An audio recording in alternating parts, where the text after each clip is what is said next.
गणमाध्यम खबर रे कड़ा जवाब देले नियाली सरपंच।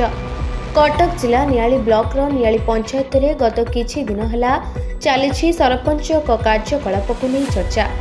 कार्यरत थिबा नियाली सरपंच श्रीमती बबीता राणी बेहेरा कार्यकाल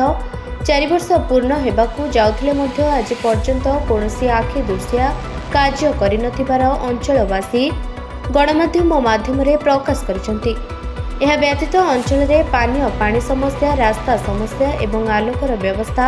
अत्यंत शोचनीय बोली अंचलवासी मत प्रकाश करिसेंती। अपरपक्षे नियाली सरपंच बबीता राणी बेहेरा कहिसेंती जे आंबर कार्यकाल मध्य आंबे माने सर्वदा नियाली पंचायतर विकास दिगरे चेष्टा करि आसुछु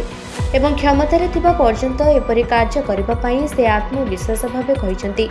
उदाहरण स्वरूप सठिक समय लोकमानकु भत्ता प्रदान, मृत व्यक्तिर खबर पाइबा मात्रे हरिचंद्र सहायता राशि प्रदान, हाट गाड़ियार पुनरुद्धार, विशुद्ध थंडा पानीय जल जोगाण, गाँ रास्ता निर्माण, पंचायत ऑफिस को आसुथिबा समस्यार समाधान करने सहित पानी बिल, विद्युत बिल, दैनिक परिमल परिच्छन्न बाबद को खर्च हेउथिले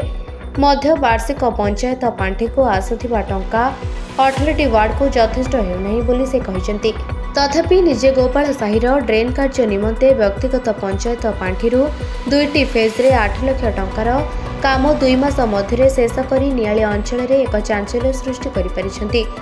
तथापि सरपंच विरुद्ध रे गणमाध्यम माध्यम रे हेउथिबा अपप्रचार पई एठी किए दायी बोली नियालीवासी मन रे प्रश्न उंकी मारुछि। कारण किसी नहीं देखो 4 वर्ष भितर आम द्वारा जहाँ संभव आम ता करूँ तो आमको आमर सीमित जो आमर सरपंच जो क्षमता आमर सीमित तेणुक आम सीमित भितर जी पारू आमर जी जीपीटी अनुसार हो कि आम पंचायत हिसाब से हो आमर जी परिसीमा आम तार भर रही कम करूँ। पानी समस्याटा तो सब अंचल रही एमती ना जे केवल नियाली अंचल 23 गोटी पंचायत हो होल कटक डिस्ट्रिक्ट हो होल ओडिशा सारे पानी समस्या तेणुक पानी समस्याटा हूँ सब अंचल अच्छी तेणुक एटा कम हूँ RWSS कर तो तेणुक भर आम द्वारा आम कम्प्लेन सरकार को जनइबू ता बदले यहाँ समाधान हम कि ना से RWSS वाला कहे तेणुक आम आपड़ जानी कि हरिश्चंद्र योजनार पैसाटा आमको हुए तो गोटे वर्ष पर मिल पारे हुए तो न मिल पारे तेणुक आमर नियाली पंचायत ही एकमात्र गोटे पंचायत कि जे सब बेले हरिश्चंद्र योजना लोक पाखे पहुँचाऊँच तो तापाई हरिश्चंद्र पैसार जो अर्थ राशिटा से आम आज देले सेटा हुए तो 4 मास पर आसपे 6 मास पर आसपे हुए तो वर्ष पर आस हुए तो 5 वर्ष पर आसपे तेणुक आम 6 दिन जो दबा आमर कागज पत्र सी मैंने आमर आधार कार्ड राशन कार्ड जो व्यक्ति जे मरी थे सब दरकार तेणुक सी दे लेट करेंगे तो आम दबार लेट कर आम पाखे जब सठिक कागज पत्र न मिले आम केमी देपारू आमर तो पुणी किसी गोटे क्राइटेरिया अच्छे ना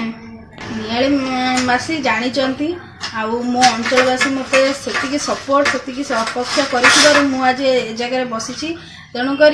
जदि भावुवे कि मो द्वारा किसी भूल रही है तेणुक मुझे समस्त क्षमा मागी नौची आदि आपंकर किसी असुविधा अच्छी आप पुंखानुपुंख मो पाखे आसी पहुँचतु आपंकर जब कौन किसी प्रोब्लेम हो जानी पारना तो ये जो मिछ अपप्रचार मिछ गुजब को न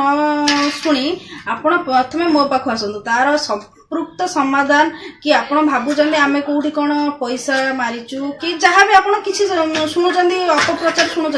तो पुंखानुपुंख तदंत करें आम डरुनु आपण जेकोसी भाव में जेकोसी कागज पत्र मागिपारे देखिपारे। नियाली तुषार नायकों रिपोर्ट निरपेक्ष न्यूज।